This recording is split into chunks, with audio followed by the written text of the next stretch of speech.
Parce que là, je viens de rentrer un bœuf qui pèse genre 1000 livres. Fait que là, tu sais, ça arrive. J'ai 500 kilos de viande que je viens de foutre sur un crochet. C'est eux qui vont dégrader la viande puis qui vont transformer juste un animal mort en délicieuse côte de bœuf. Il y a comme une espèce de croyance qui dit que genre, là, en parlant du bœuf de Kobe, justement, qu'au Japon, à Kobe, les bœufs, c'est comme ça qui fait que la viande est exceptionnelle. Ouais, ça a l'air, c'est de la bullshit. C'est pas le fait de faire jouer de la musique puis de masser les bœufs qui fait que la viande est exceptionnelle. C'est surtout la génétique des bœufs, mais c'est surtout aussi la manière de les nourrir et tout ça. C'est long, puis des fois, des fois, ça chie aussi, là. On peut l'échapper. Tu sais pas, tu vois pas, t'as une côte de bœuf comme ça, t'arrives, t'as mets là, mais c'est déjà arrivé à un moment donné que j'avais un trou ou un os, le muscle s'était décollé, mais je le voyais pas. L'oxygène rentré, tout ça, ça avait complètement pourri. J'étais arrivé, j'ai coupé en deux, puis c'était comme ça chie. J'ai pris, j'ai foutu à la poubelle. Au Japon, ils mangent des petites portions, puis souvent le bœuf, il est accompagné de plein d'autres trucs, fait que c'est pas, tu sais, on va le prendre, on va faire un petit morceau, on va le griller, c'est tranché très mince. C'est pas comme nous, comme non, c'est ça, nous, on prend une grosse... Non, c'est ça, nous autres, on prend une côte de bœuf, on met ça là, puis là, on bouffe de la viande, tout ça, puis on aime genre le... Juste manger de la viande. Tu peux pas faire une côte de bœuf de Kobe, quoi. Mais t'es malade, c'est sûr, t'es malade, tu sais, comme tu te clenches pas ça.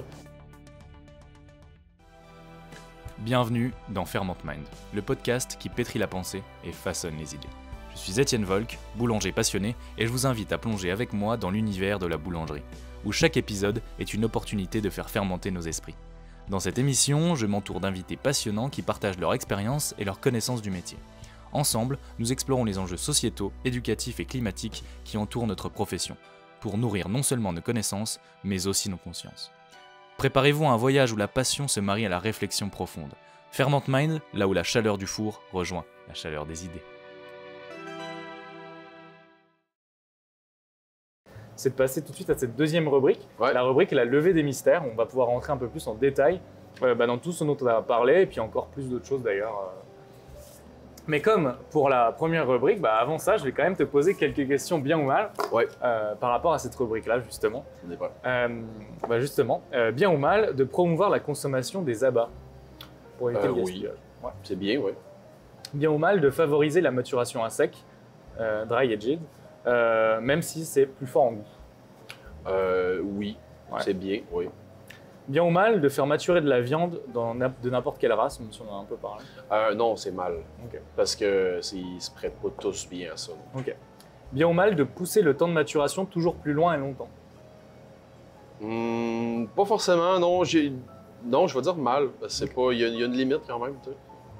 Bien ou mal de considérer la viande maturée comme une tendance plutôt qu'une nécessité culinaire.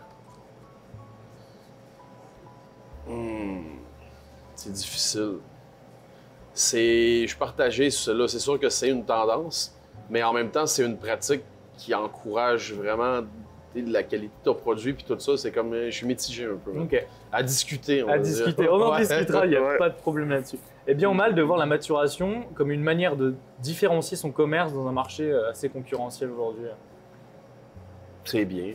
C'est sûr que c'est notre créneau. On se distingue par ça. C'est sûr que ça... écoute, pour cette première sujet qu'on va pouvoir aborder dans cette rubrique numéro 2, donc, qui est la levée des mystères, moi je voudrais savoir en fait, donc on a parlé des techniques de maturation, on en a déjà un peu parlé, mais donc tu peux nous combien il y a de techniques de maturation à peu près différentes aujourd'hui pour notre viande? Je pense que c'est comme un peu, je te disais, tu as le dry aging puis tu as le wet aging. T'en as que deux, il n'y a pas de... Tu sais, je veux dire, mettons si on prend la maturation à sec, dans la maturation à sec, le principe de base reste, je dois contrôler mon humidité, ma température, puis la circulation d'air. Un air stagnant, trop humide, trop chaud, va mener à la pourriture de ton stock, tandis que quand tu veux que ça se passe bien, ça te prend une bonne circulation d'air avec un milieu assez sec, mais relativement humide, puis avec une bonne température. Tu sais. Mais dans la maturation à sec, il y a plusieurs manières de le faire. Tu sais, je veux dire, plusieurs milieux. C'est pas tous les gens qui ont le même niveau d'humidité dans leur cellier. C'est pas tout le monde qui fait le même temps. Et c'est toi qui choisis ton niveau d'humidité? Oui et non. C'est-à-dire que tu te fais un peu aussi à l'équipement, mais est-ce que toi, tu peux dire, moi, je pense que je préfère qu'il y ait que ce niveau d'humidité, et ça va vraiment jouer? Oui, on peut. Comme là, tu sais, j'ai mon cellier qui est là, mais j'ai le frigo qui est en arrière aussi. Là, j'ai juste les morceaux qui maturent comme ça, mais en arrière, quand j'arrive avec les carcasses, j'accroche ça là. Quand je rentre une carcasse, la viande est humide. Fait que forcément, quand j'arrive et que je rentre ça dans mon frigo, ben, l'humidité, elle grimpe en fou, tu sais. Parce que là, je viens de rentrer un bœuf qui pèse genre 1000 livres. Fait que là, tu sais, ça arrive. J'ai 500 kilos de viande que je viens de foutre sur un crochet. Fait que là, c'est comme là, il va sécher. Puis, tu sais, cette humidité-là qui est dans la viande, ben, ce qu'elle fait, c'est qu'elle s'en va dans le frigo. Ouais. Ben là, ça monte à genre 90 d'humidité. Si j'ai pas une bonne circulation d'air, c'est horrible, c'est la pire affaire. Ça fait des moisissures, puis ça peut spoiler, puis là, je vais perdre mes trucs. Mais moi, j'ai un déshumidificateur dans mon frigo pour contrer ça. Mais le déshumidificateur est seté pour que ce soit sec, mais pas trop non plus. Si c'est trop sec puis ça sèche trop vite, ça croûte puis j'en perds beaucoup aussi. Il y a un avantage aussi à laisser un certain niveau d'humidité parce que ça va encourager le développement de certaines bactéries que je veux aussi. Fait que, tu sais, c'est vraiment de jouer... Tu joues avec les températures, etc. C'est comme tu joues aussi avec les bactéries. Parce que tu dis, je veux telle ou telle bactérie. C'est comme une petite potion magique c'est vraiment beaucoup plus poussé que de juste balancer ta viande dans un cellier. Mais tu peux. Si la température est bonne, puis tout ça, tu sais, je veux dire, le pire qui va arriver, c'est que ça va sécher trop vite, puis je veux dire, bon, tu sais, ça va être sec, puis c'est tout, puis tu vas perdre beaucoup. Mais c'est rare que quand tu as les bonnes composantes de base, ben, tu sais, c'est comme... ça y va comme ça, tu le laisses aller. Mais là, c'est là qu'après ça, pour aller chercher toutes les subtilités puis toutes les affaires que tu veux, mais que tu joues justement avec ça. Il y en a qui sont plus froids, il y en a qui sont plus chauds. Des fois, une différence d'à peu près genre un demi-degré, ça peut changer quelque chose aussi. Et ça va peut-être te paraître bête, mais le fait de la maturation, ça n'a rien à voir avec le fait de saler sa viande, ceux qui salent la viande, tu sais, qui non, ça se fait pas saler. Ça se fait pas du tout saler. En tout. Non, tout, ouais. C'est vraiment... saler, ça va vraiment c'est comme quand c'est quand on fait de la charcuterie. Mais tu sais, finalement, mettons, même si je sale la viande, comme quand on fait des jambons de Parme, des prosciutto, des trucs comme ça, ça reste quand même le même principe de laisser vieillir, de laisser maturer tout ça, puis on contrôle l'humidité, on contrôle la circulation d'air, on contrôle la température, toutes sortes d'affaires. Mais... vu que la viande est salée, c'est pas le même setup que ce que moi j'ai. Okay. Moi, je suis vraiment dans un frigo très, très, très, très froid parce que la viande est crue, elle est pas salée, elle est pas marinée, elle est pas genre... il n'y a aucun ajout qui se fait. On prend la viande, on prend la carcasse, on la met là, puis on la laisse de par elle-même se bonifier puis y aller tranquillement, tu sais. OK. Est-ce qu'il y a genre... il y a deux techniques vraiment distinctes. Donc, tu as la dry, la maturation en sec, puis la maturation humide, donc emballée sous vide. Est-ce qu'il y a un mix des deux qu'on peut faire, genre où tu vas d'abord vieillir ta viande à sec et puis tu vas la laisser maturer encore un peu sous vide? Est-ce que ça peut se faire ou est-ce que ça n'a pas d'intérêt? Ben, forcément, pour vrai, j'ai jamais essayé. Mais, tu sais, dit comme ça, ouais, peut-être qu'on pourrait, mettons, faire une certaine maturation à sec. Puis là, se dire, OK, je sais pas, je vais le laisser aller pendant genre 3 semaines. Puis là, je fais mon 21 jours. Puis là, il a assez séché. Fait que là, on pourrait le trimer, on pourrait le foutre d'un sac sous vide. Puis après ça, on pourrait se dire, ben je sais pas, je peux... Ben, comme je disais tantôt, elle va continuer à s'attendrir quand même sous vide. L'action enzymatique se fait quand même. C'est des bactéries qui sont anaérobiques, fait qu'ils sont quand même capables de travailler même s'il n'y a pas d'oxygène.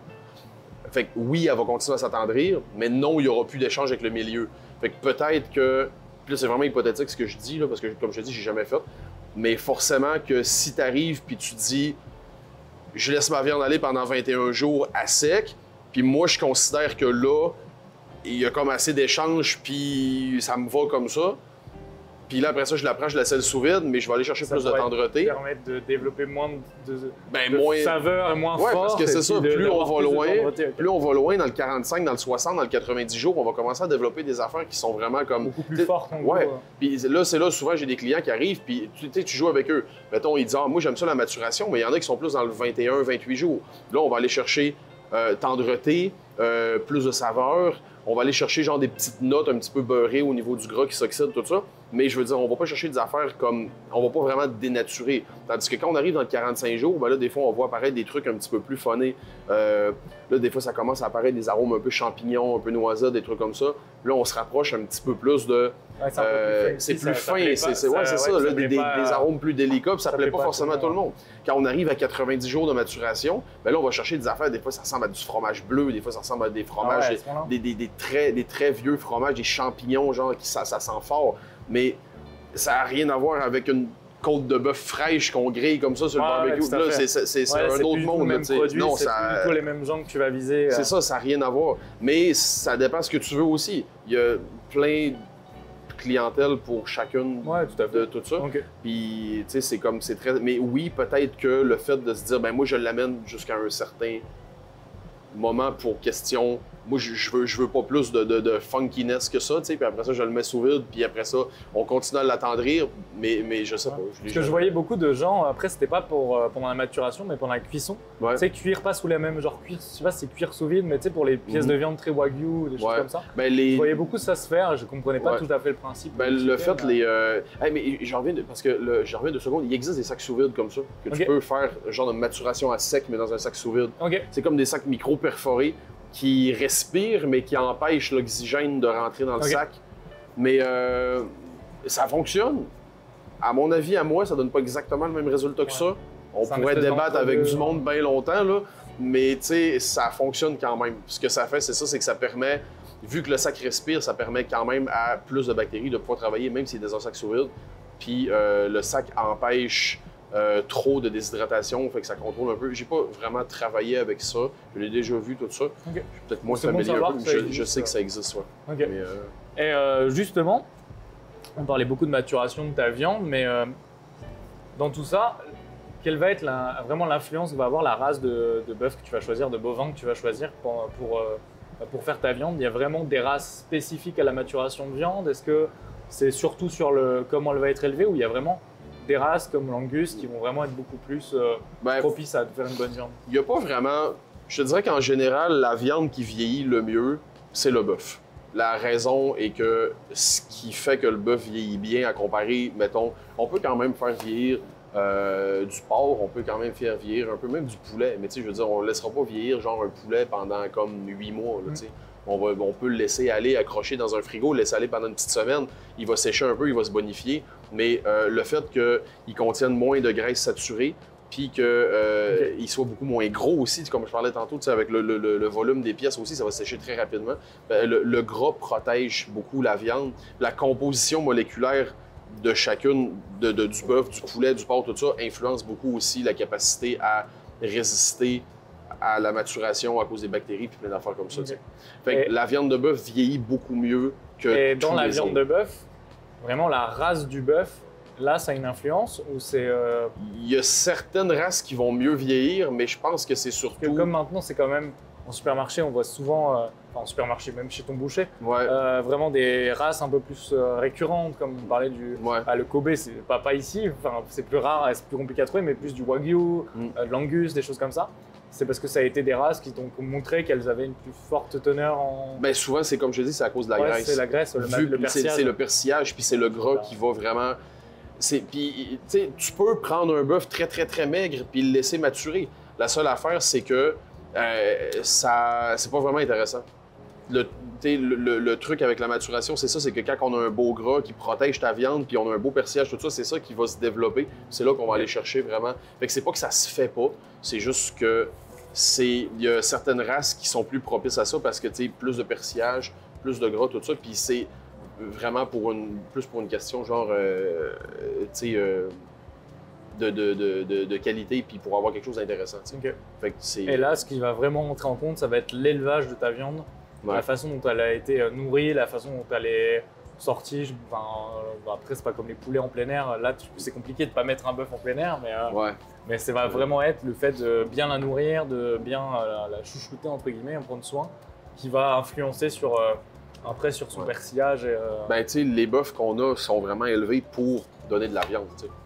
Comme je disais tantôt, la diète est importante parce que c'est ce qui va changer tout le persillage, la composition de toutes ces affaires-là. Fait que oui, d'en prendre soin puis de le laisser aller tranquillement puis de dire... Et mettre de la musique classique comme ils font pour la bœuf de Kobe. Ça a l'air, c'est de la bullshit, là. C'est de la bullshit. Mais je pense qu'il y en a... C'est quoi, ils sont massés, il y a des trucs comme ça. Il y en a qui le font, pour vrai. Il y en a qui le font vraiment, mais tu sais, il y a comme une espèce de croyance qui dit que genre, là, en parlant du bœuf de Kobe, justement, qu'au Japon, à Kobe, les bœufs, c'est comme ça qui fait que la viande est exceptionnelle. C'est surtout ça qui fait que Kobe est connu et que le viande de Kobe... Donc ils sont obligés de faire du lore. C'est pas le fait de faire jouer de la musique puis de masser les bœufs qui fait que la viande est exceptionnelle. C'est vraiment... first, c'est surtout la génétique des bœufs. Les bœufs ont une génétique incroyable, puis ils développent un persillage comme abondamment, genre supérieur à tout ce qu'on connaît. Mais c'est surtout aussi la manière de les nourrir et tout ça. Mais il y en a qui le font, il y en a qui le mettent de la petite musique puis qui est flat puis tout le kit. Mais c'est pas, je pense pas en tout cas que c'est ça qui fait que la viande est. Puis c'est pas une pratique courante non plus. C'est pas comme ça. C'est vraiment parce qu'ils peuvent se le permettre et que maintenant il y a un marché et que les gens, parce que le bœuf de Kobe, je sais plus combien de kilos, mais déjà tu veux un steak de.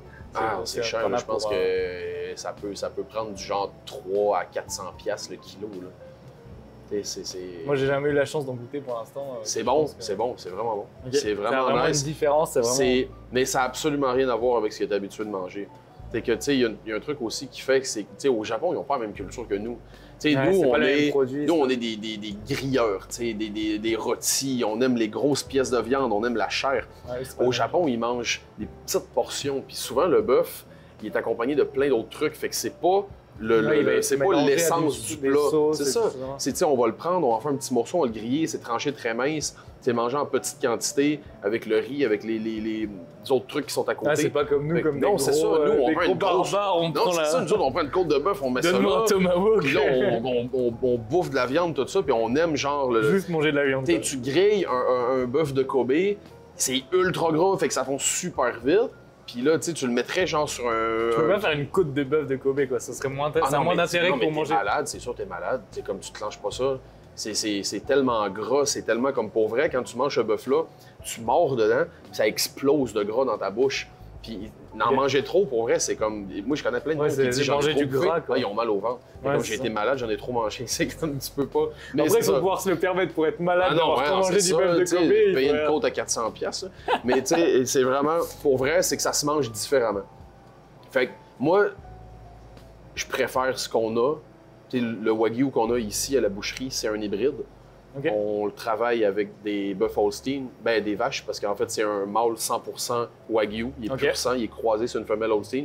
Fait que c'est un mix qu'on fait. Mais on va chercher les qualités du Wagyu, mais aussi les qualités de la vache Holstein. Fait que là, on a vraiment comme une viande hyper persillée, hyper savoureuse, puis tout, puis on a un profil de saveur vraiment intéressant. Mais on a aussi beaucoup plus de chair. T'sais, on n'est pas genre. C'est pas du bœuf de Kobe, ça n'a rien à voir avec ça.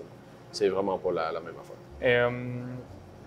Et justement, le fait de faire un hybride comme ça va te permettre de quoi? De pouvoir contrôler, d'avoir un élevage avec des viandes dont tu connais la provenance? C'est comme. Il y a plein d'intérêts. Souvent, ça va être. On s'adapte, comme on dit un peu à notre marché. Nous autres, on aime la chair. Puis le Angus, le Charolais, le Limousin, le Holstein, c'est les vaches noires et blancs qu'on connaît pour le lait. Là. Mais ça vient d'Écosse aussi, cette race-là. Comme le Angus. Mais l'affaire, c'est que la Holstein, elle a longtemps été utilisée pour la boucherie, mais quand l'industrie laitière s'est développée, ils se sont rendus compte que c'était la vache Holstein qui avait le meilleur rendement genre en lait. Fait qu'ils l'ont pris puis ils l'ont vraiment développé pour l'industrie laitière, puis on a un peu perdu ce côté-là des qualités bouchères aussi que le bœuf Holstein donne. C'est une très bonne viande, c'est une très bonne qualité. Ça donne de la super viande. Nous autres, on le fait avec notre Wagyu, comme je te disais, puis pour vrai, je suis impressionné de ce que ça donne. C'est intéressant de faire un bel hybride comme ça. Mais c'est ça, c'est qu'ils ont perdu cette pratique-là parce qu'on l'a pris, puis on en a fait une vache laitière, puis on l'a comme un peu oublié. Mais dernièrement, il y a beaucoup de monde qui ramène ça sur le marché puis qui se mettent à l'utiliser un peu plus. Puis elle a, comme je te disais, elle a vraiment des super de belles qualités, puis c'est vraiment nice, ça donne super de belles viandes, c'est bon, c'est intéressant, autant que le Angus, autant que le Charolais, puis autant que toutes les autres viandes qu'on connaît puis qu'on utilise. Le Angus, c'est probablement aussi avec des gens un peu plus proches. Ouais, c'est ça, puis tu sais, nous autres, puis c'est vraiment nice. Le Angus, c'est probablement la race la plus utilisée sur le marché pour avoir, tu sais, cette viande-là, tout ça, c'est comme elle qu'on a popularisé le plus, mais il y a plein d'autres affaires qui sont super intéressantes. Il y en a qui sont plus maigres, il y en a qui sont plus gras, tout ça, mais tu sais, il y a tout un profil de saveurs et de toutes sortes de trucs qu'on peut aller chercher. C'est vraiment intéressant à savoir, mais donc du coup, je te propose juste de savoir un peu plus en détail, tu en parlais tout à l'heure, du rôle des enzymes en fait. Quel est le rôle, qu'est-ce que c'est exactement? Je vois un peu ce que c'est les enzymes, parce qu'en boulangerie, on en a aussi, on travaille aussi. Mais si tu pourrais nous expliquer un peu ce que c'est, puis ce que ça fait sur la viande, justement. Les enzymes, eux, ils sont naturellement présents dans la viande. Fait que, tu sais, mettons, tu sais, la viande, c'est un muscle, hein, tu sais, l'animal est vivant, tout ça, mais là, à partir du moment où il meurt, ben là, il commence à se dégrader. Là, les enzymes commencent à faire leur travail, puis ils vont tranquillement dégrader la viande de manière contrôlée, parce que nous autres, on le fait dans un frigo, tout ça, comme on disait tantôt, une espèce de pourriture contrôlée. Fait que ces enzymes-là, ben, ce qu'ils font, c'est qu'ils vont attendrir la viande, ils vont modifier la composition moléculaire de toutes sortes d'affaires, ils vont dégrader des trucs, ils vont cisailler les fibres, puis c'est ce qui fait justement que quand la viande va maturer, mais plus elle va vieillir, plus elle va être tendre, plus elle va être savoureuse. Fait que c'est comme un petit peu les petits soldats qui travaillent puis qui font genre que tout ton truc est vraiment intéressant puis que ça devient ça devient comme cette espèce de steak de côte de bœuf là que tu veux. Fait que toi, les enzymes, c'est... Ok, c'est vraiment les enzymes qui ont le rôle super important. Ouais, ben tu sais, avec aussi comme...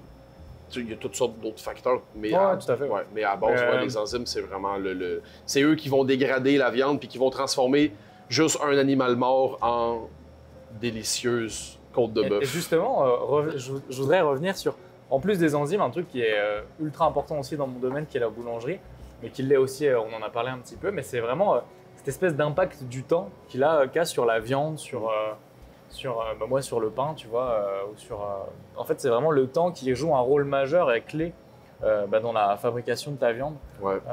Je trouve ça en fait un peu fou de toujours se dire que le temps c'est vraiment ça fait partie d'un des process en fait et d'un des ingrédients de la fabrication en fait. Il faut être patient. C'est ça. C'est que tu peux pas faire ta viande ou faire ton pain sans, comme tu dis, sans être patient.